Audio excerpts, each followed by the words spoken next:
Kalau masih duk goreng cara lama macam ni kan, memang leceh dengan nak kena sedia penapis, minyak menitik-nitik pula.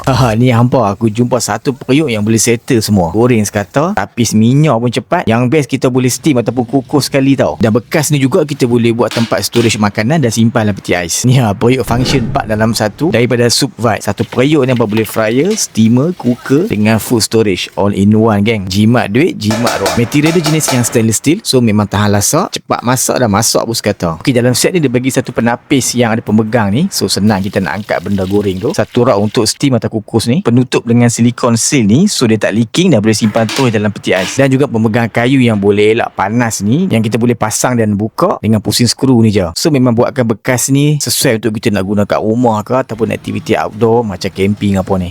Aku yang lelaki ni pun senang guna, lagi-lagi kakak-kakak ibu-ibu kan mesti suka. Okey, tapi stok dia memang cepat habis sebab sekarang ni seller tengah buat limited time discount, so kena grab cepat. Cek harga dekat link yang saya dah sediakan.